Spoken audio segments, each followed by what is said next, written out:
needle on the record. Yeah, yeah. I got bones in my closet.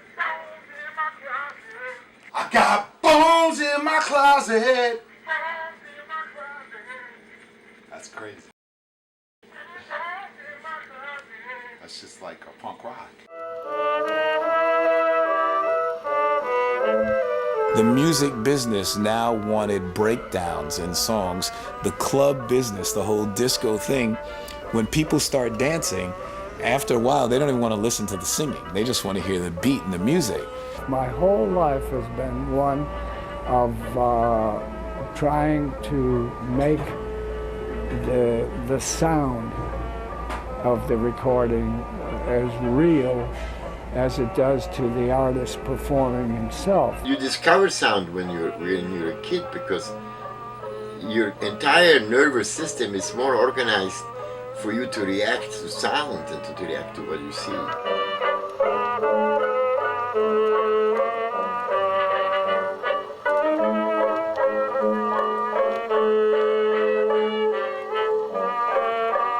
One of the things I always found very fascinating was the magic of the sound coming out of the horn.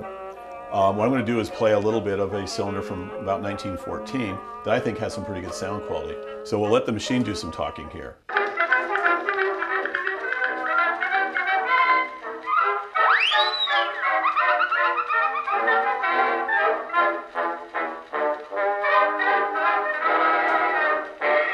When you put the needle down on one of these records, it's probably the closest we have to an actual time machine. Tell the phonograph who you are. What's your name? Oh, what did Santa Claus bring you this year? A dolly. And do you have a name for the dolly yet? Elizabeth. Oh, that's very nice. And Sam, what did Santa bring you this year? A book. Oh, really? What's the title of the book? Robinson Crusoe. You can hear life as it was back then, and you get a little bit more insight into the whole human story, what it was to live in a different political time when things were happier before, World War I or World War II. But you know, there are recordings from even before Edison invented the phonograph.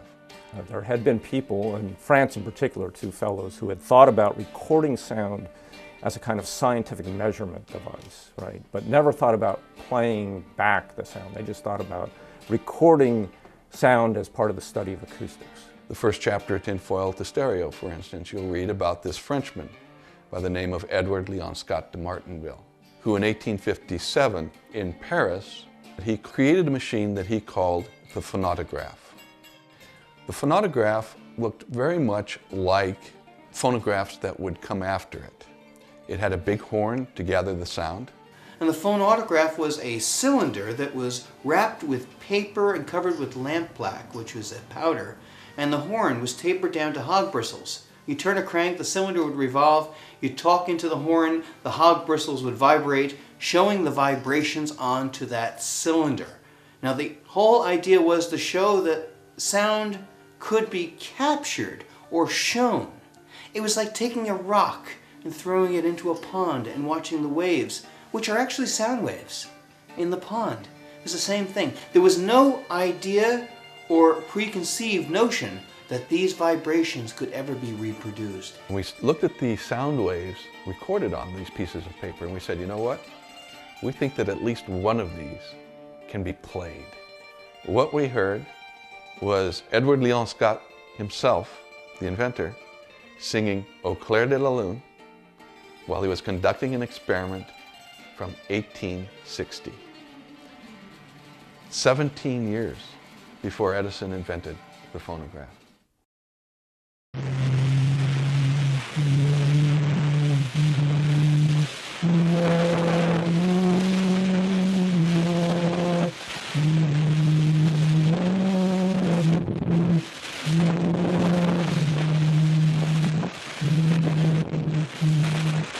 So we actually have a recorded sound that people have now heard that actually predates Edison.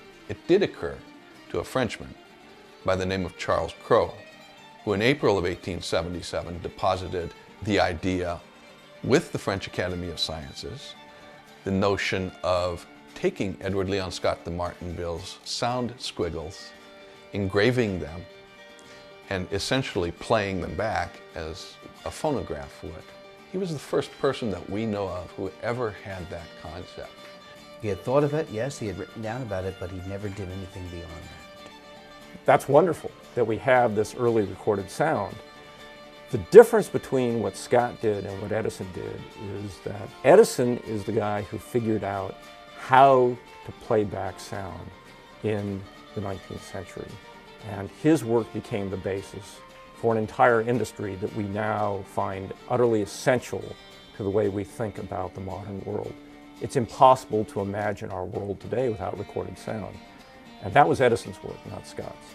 Edison used to love to tell a story as an old man about his work as a telegraph operator when he was a young man. And that was the total concentration that it took and the concentration that was absorbed when working as a telegraph operator. He talked about a message that he received in April of 1865. And you have to remember, when a telegraph operator receives the messages, they're absorbed hearing the various dots and dashes, writing out each letter in turn. And you more or less become a machine, rather than an individual receiving a message. And he said he recalled getting the entire message, writing it down, handing it out, and then suddenly hearing screams.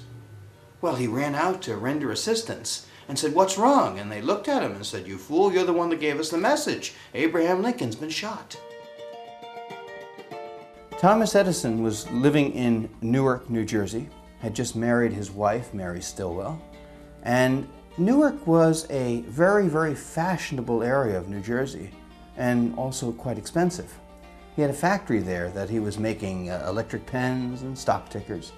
And so he was looking for an area that wasn't so populous and also that was inexpensive. And so he sent his father out to do some research.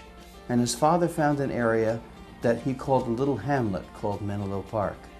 And so Edison purchased the property and had his father, who was a builder, to build himself a laboratory.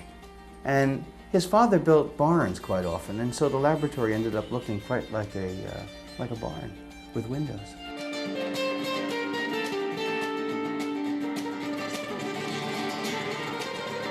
Edison worked on redesigning the telephone. In fact, developed what we call the carbon button transmitter, the mouthpiece for the telephone. It was tremendous. It changed everything about the telephone and made the telephone practical. In fact, the telephone we use today is very much like the telephone that Edison worked on in 1876, 1877. He knew he was going to make money, okay? Money's an important thing to Thomas Edison because he wants to make money to do more work. And Menlo Park was the first organized research lab. And that was the whole idea behind Menlo Park, was to do the research, do the work, sell the work, get money, and go back to work. Initially, he had a very small team of people that was helping him to do research. It was Edison, his principal experimental assistant, a fellow named Charles Batchelor. Thomas Edison jumped around like a kid in a candy shop. I have an idea, I want to do this. But Batchelor was the patience of Edison. He would see things through. He also brought with him John Cruzy. John Cruzy was a Swiss watchmaker, and he was like the hands of Edison. He would take Edison's ideas and make things. He also brought with him John Ott, who was a machinist as well. These people were very, very important to the beginnings of the creation of Menlo Park. And these people, with Edison, create the image of what was Thomas Edison. One of the interesting things about Edison is that most of us have an image of Edison as this really old guy, right? But at Menlo Park, Edison was a vibrant young guy. And Menlo Park, it became a place where they could just sort of sing songs at night, right? Kind of let loose a little bit. There were lots of pranks and practical jokes at the laboratory.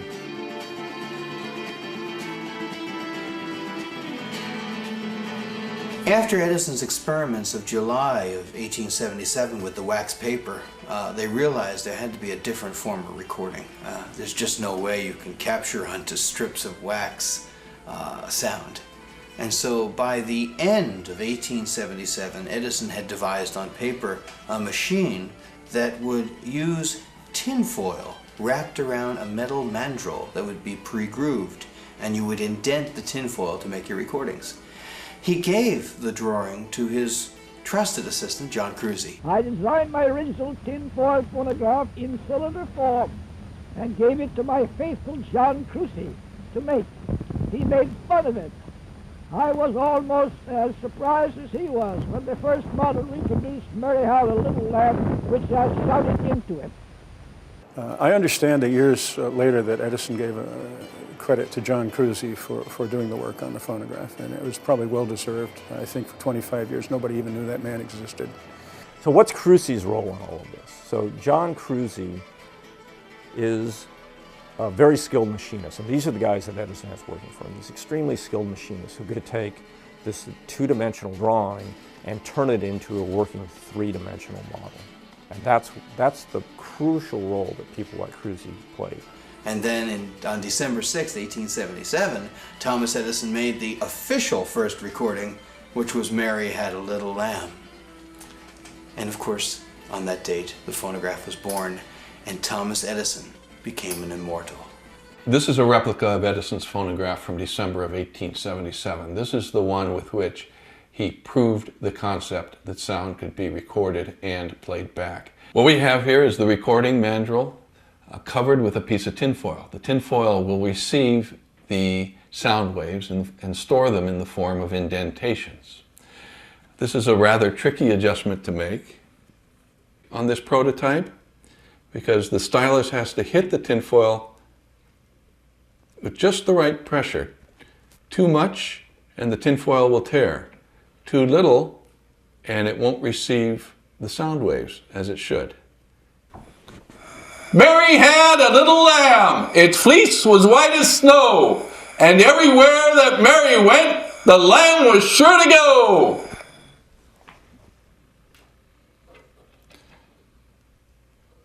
The recording then had to be rewound. And you can actually see the sound waves recorded in the grooves of the tinfoil.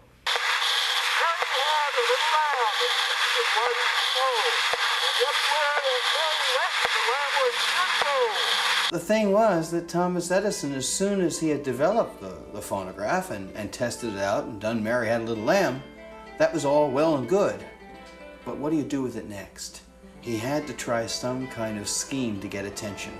And Edison was always very good at getting the attention of the world. So what he did in the laboratory, he recorded on the tinfoil and said, "Good morning, I am the phonograph. Pleasure to see you. I hope you're doing well. Thank you very much."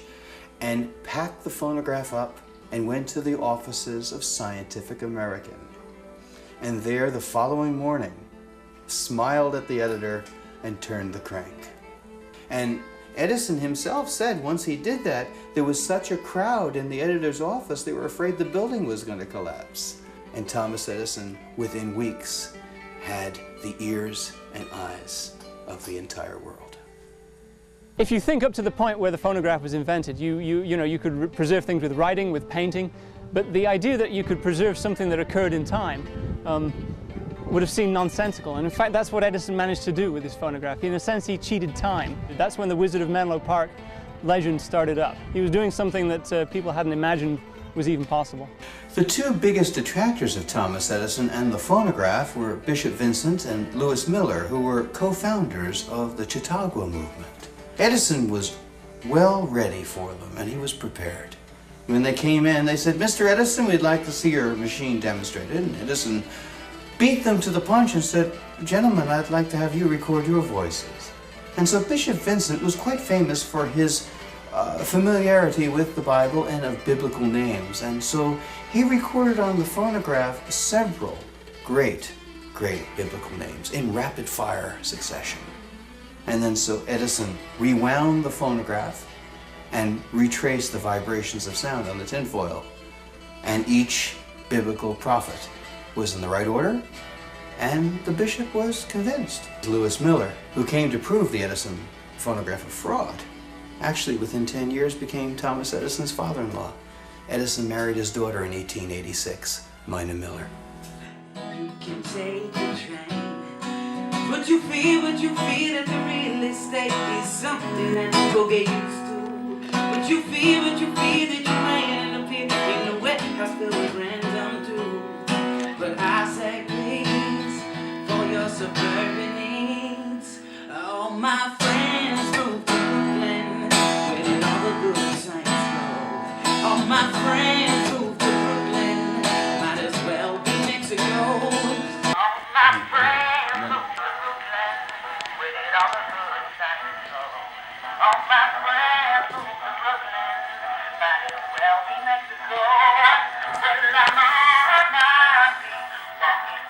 So in 1877, right, Edison is working on telephone technology, comes up with the phonograph. The first patent that he takes out on it is actually a British patent on the telephone that includes the phonograph. So what ends up happening is that the foreign patent on the phonograph actually expired before the American patent. So almost immediately other people started working on his invention. Alexander Graham Bell, after the telephone, is looking for something to do. He's got money from an award he receives from France, the Volta Prize. He sets up a laboratory.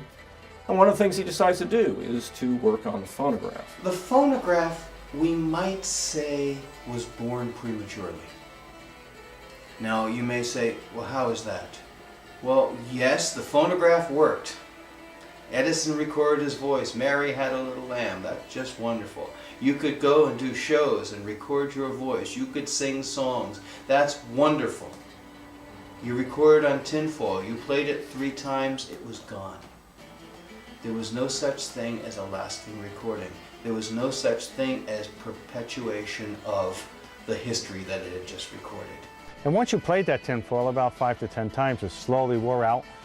You could never take it off the machine and put it back on. So at this stage, the phonograph wasn't ready for commercial use. And it isn't until Alexander Graham Bell began to put wax on the cylinder and to think about wax recording that the phonograph gets transformed into a commercial technology. And so they developed the graphophone, phonograph backwards, as a kind of homage to what Edison had done.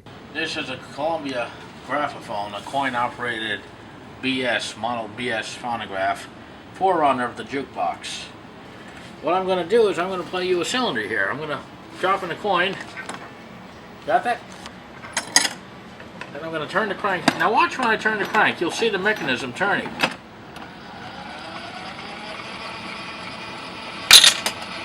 in love with the slide trombone, sung by Ida Jones, Edison Raycole.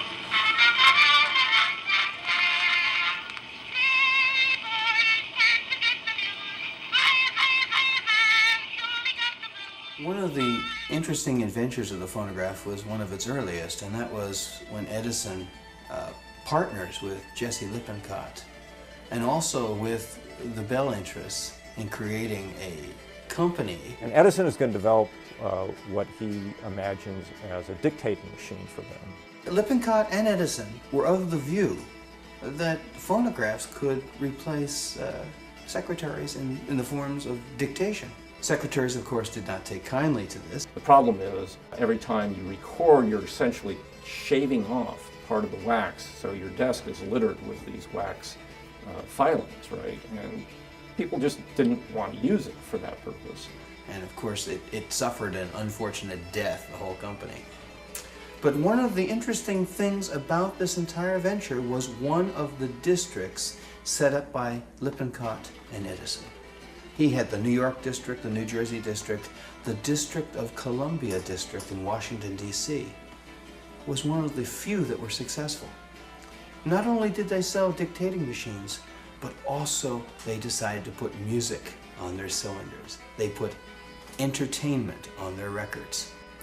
The Columbia district, which has now called itself the Columbia Phonograph Company, merges with the Bell interests and suddenly becomes the Columbia Graphophone Company and becomes the most powerful entity in all of the recording industry. And in the meantime, the electric company in New York City, they wanted to light up New York. They needed dynamos, they needed electricity. And Edison was supposed to do all that. And as a result, he had to neglect his own machine. He put it on a shelf. Other people started working on it. He has formed a whole work group to focus on the improvement and perfection of incandescent lighting. He is told by his backers to look at nothing else but incandescent lighting. And Bell, of course, realizing that Edison, who he didn't care too much about at times, used the words "Mary had a little lamb," which he just kind of poo-pooed. He used Shakespeare. He felt that was far more important. There were more things in heaven and earth, Horatio. These are the things that Bell recorded on his phonograph, because he wanted to create the graphophone to be an instrument of enlightenment rather than just a toy. Edison was always interested in electrical technology. So his phonograph that he improved in the 1880s was an electric phonograph. The problem is the batteries were all chemical wet cells, and you actually had to replenish the chemicals. This was something that most people didn't want to do. It was messy, you could damage furniture. And so somebody came up with the idea, well, what about if we just have a wind-up spring mechanism? The spring motor brought the price of the phonograph from $100 and some odd down to $7 to $10. The masses could start to buy this phonograph, and that's how the phonograph started to get into the household. Edison wanted a phonograph in every house, just like the piano was of its day.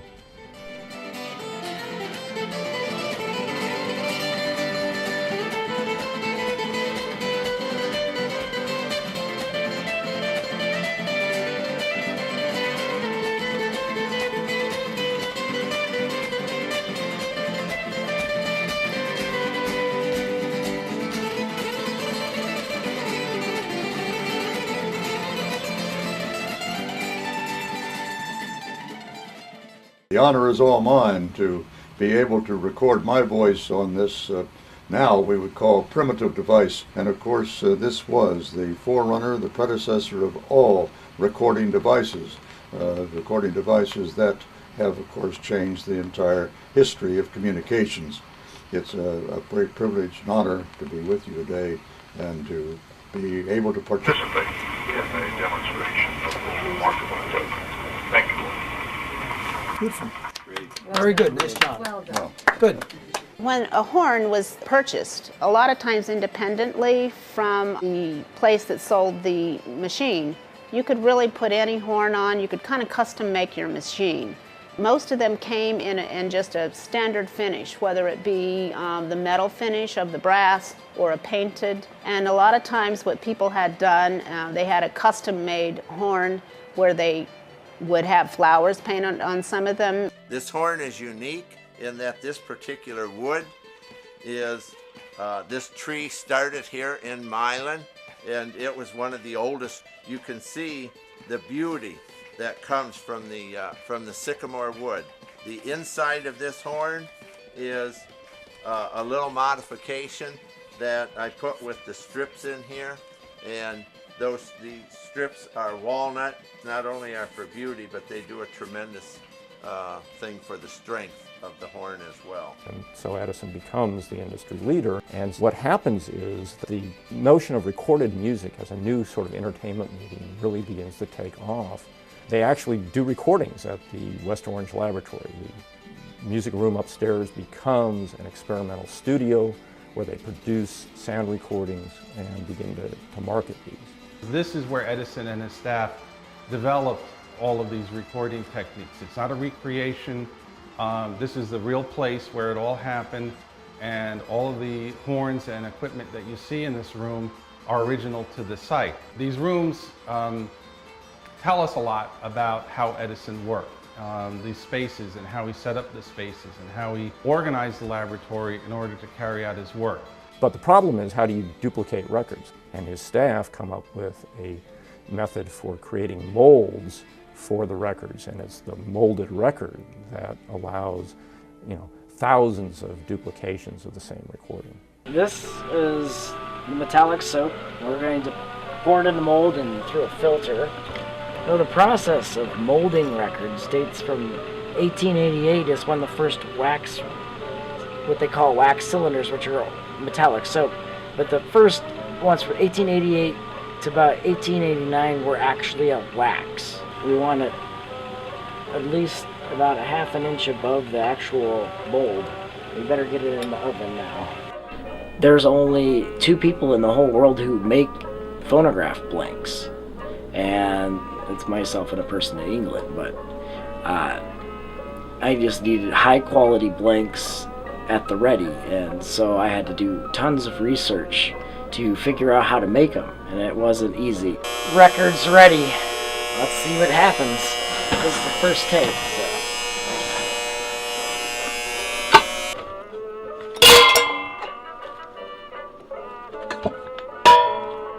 There is the record in the mold. This is the T-handle. It extrapolates the mandrel in the center of the record. This mold is very hot. It's about 200 degrees right now. So we're cooling it down and then we'll wipe it off. Edison was a good recycler, so there's a wax plug. This tries to keep the air bubbles out of the record, so you use this wax plug and it goes back into the pot, because that'd be almost like an eighth of a record. It's one of the strangest substances I've ever worked with, and I've tried making cylinders out of modern components, hundreds of other experiments, and nothing works as well as Ellsworth's, who was Thomas Edison's chemist's, original formula. Well, the interesting thing about the cylinder records is this represents the very first technology when Edison started making phonographs in 1877. And he continued to make cylinder phonographs all the way up through the 20s. But these represent the very beginnings of recorded sound. The Edison phonograph is seen as better than the graphophone. But early on, there's sort of a battle between the easier to use but not quite as good graphophone machine and the Edison phonograph. In the meantime, a fellow named Emil Berliner, he comes up with a disc recording machine instead of a cylinder. Emil Berliner was an amazing, inventive genius. So he thought, let's perfect a flat disc format. He discovers that zinc is a wonderful material to record upon. And he finds that if you put a fatty substance of wax on top of a zinc plate and record upon it, and then immerse that disc into acid, the acid cuts into the wax and gently cuts into the zinc, and you have a master copy.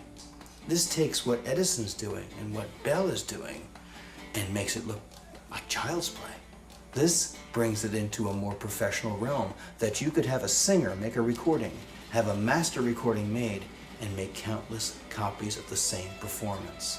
But in the beginning there were some fidelity problems, one of which was they couldn't play the records at a constant speed. The person had to wind it constantly, and the sound was awkward. It was very sluggish, and you got tired of winding it. By the middle of the record, you got tired of winding it, so you probably switch, if your left hand were good, and then it would go.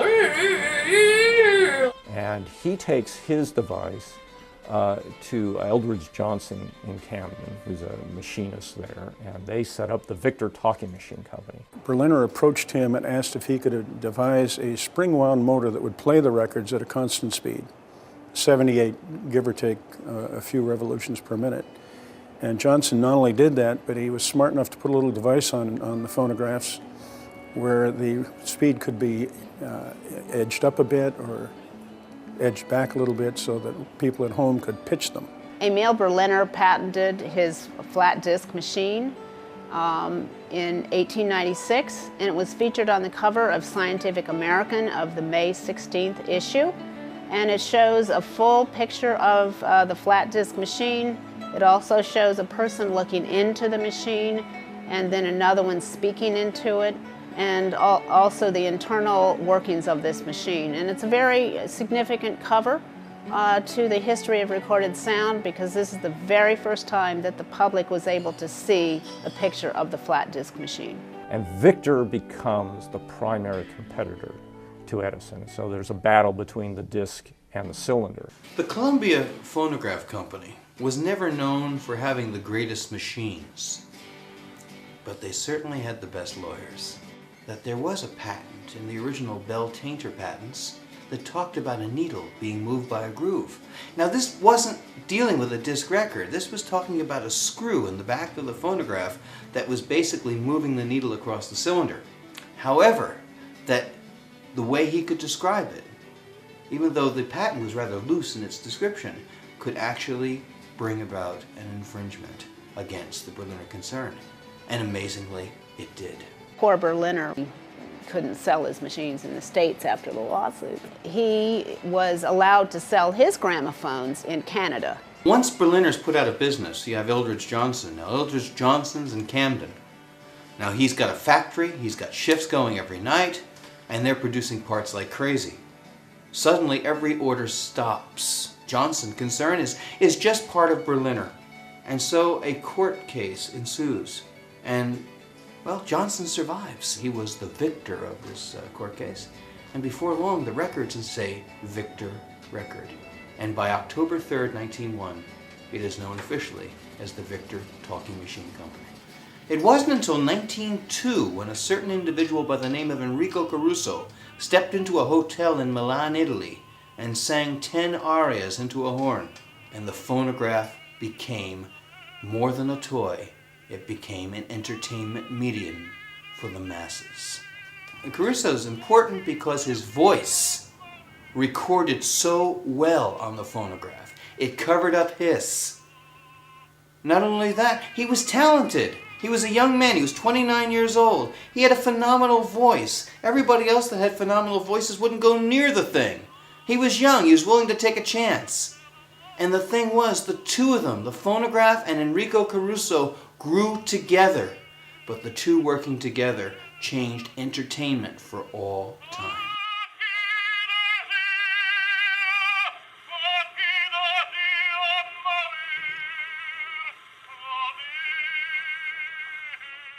One of the most famous trademarks is Nipper, the dog that became the symbol of first the Victor Talking Machine Company and then later RCA Victor when RCA and Victor merged.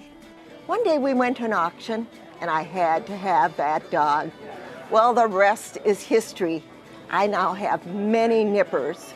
Nipper was a real dog. He was born in 1894 in Bristol, England, and he was a mix of fox and bull terrier. Francis Barra was the artist who painted this, and his brother owned the dog.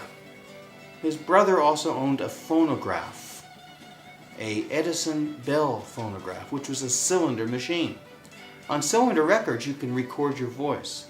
And the amazing thing was that his brother found that every time he played a record of his voice, his dog would jump on the table and bark at the phonograph. Well, he died. And Francis received not only the phonograph, but the dog as well. And he thought that was rather clever. Every time the record would play, the dog would bark. So he painted a portrait of it. He called it his master's voice. He thought it was clever. He brought it to the Edison Bell people. They were not interested. And Mr. Hewitt, the head of the Edison Company in England, said, dogs don't listen to phonographs. And so it was put away and collected dust. Nipper dies. The phonograph is discarded. And so then Mr. Barreau said, I'll take it to the Victor Company. And they said, well, it's wonderful, but could you paint out that ugly horn? And so he took the machine home with him, painted in the gramophone over the phonograph, and Nipper was now looking into a machine he never saw in his life. And the other thing that's rather fascinating is you could never record on a disc machine. And so there was a little bit of a falsehood that the master's voice couldn't have been put on that record. Nipper is now the most famous logo of the 20th century. Now let's just talk about who was making records in those days. You know, who were the recording artists of that time? Many of them were government workers because Columbia was based in Washington, D.C. And there was a mail clerk by the name of J. York Atlee, who was great at his government job, but at night he could whistle real good and sing songs. And so he made records. They had the boy tenor, George Gaskin, who was hardly a boy, he was practically 40. Victor believed in having its music transmitted everywhere. And besides the classical recordings, the operatic recordings that they're so well known for, they have all of these popular recordings. They recorded the first jazz. Edison at a terrible disadvantage. If you just look at the disc as an artifact, it's like a cookie. You stamp them out. You can stamp hundreds of them from the same stamper. You can do it over and over again. It took several minutes for the Edison factory to manufacture each cylinder. They couldn't keep up. Cylinders initially made of wax were rather susceptible to heat and to moisture because they grew mold. In fact, they were phenomenal at growing mold. They're one of the greatest things to capture mold spores. Edison was a lousy judge of talent and did not sign first-rate artists. Edison was not only the producer, but he was also judge, jury, and at times executioner when it came to music. He was very determined to promote his view of what he thought music was. He would get absolutely upset if a song was sung that he didn't approve. Surveys that the Edison Company does around 1920, 1921, and people are talking about how Edison's disc phonograph is a better recording and reproducing machine than the Victor disc. But unfortunately, they complain about the fact that they're not recording the top artists, they're not recording all the new songs. How come Edison is behind the times? The thing was, we don't think of the Edison Company as Thomas Edison's company, but it was. It was his toy. It was not a public company. It was Tom's company. These were Tom's toys, and he was having fun. And that was it. He had no concern whether you liked his music or not. He was having fun. By 1910, people were not buying Edison cylinders anymore. The 1920s were a very different world for Thomas Edison than those when he was young in Menlo Park. He had become more or less a museum piece. You know, he had changed the world so much that he no longer fit in it. By the 1920s, when most of the patents had run out in all the companies, you had tons and tons of record companies making various types of recordings. You had hundreds of record companies. You had hundreds of phonograph companies. The 1920s were the greatest boom to recorded sound. But by the mid-1920s, it all slowly starts to die because of something called radio. And that is the end of acoustic recording. And electrical recording becomes the norm after that point. When I first began to think about music and sound, it was just switching over from acoustical sound to electrical sound. Those are the days when the records were precious. Analog recording is not that far from cylinder recording. I mean, a 4-track machine did record the Beatles, and it's only 3 more tracks more than cylinder recording. Think about it. You could do things recording-wise with microphones and technique that you couldn't accomplish just by hearing someone play acoustically. So that analog recording forced you to be a better player, forced you to have better music and to be better prepared than what can be done in the studio today with digital recording. Foo Fighters won a Grammy this year with their analog recording that they set up in the garage, and they did 24-track recording because you're actually recording on analog, which is a sine curve, which is a sound curve, and you capture that music on that curve with the tape. It limits you with the fixing, so you have to be actually a better player. What a tremendous man Edison was to do what he had done. Being the first, being the pioneer and everything. My hat's off to that man.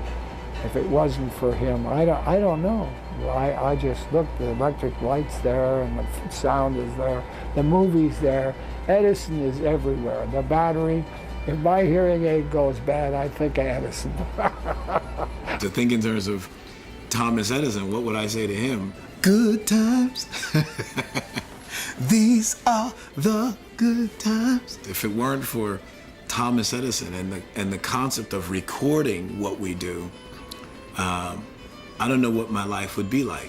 Before music was recorded, the way that the average listener responded to music, which we know was a main part of society. I mean, that was, ever since we've been making music, the interaction between the listener and the performer was an immediate give and take situation. It was instant gratification. You know, how well you play this, what does this song make me feel like, blah, blah, blah.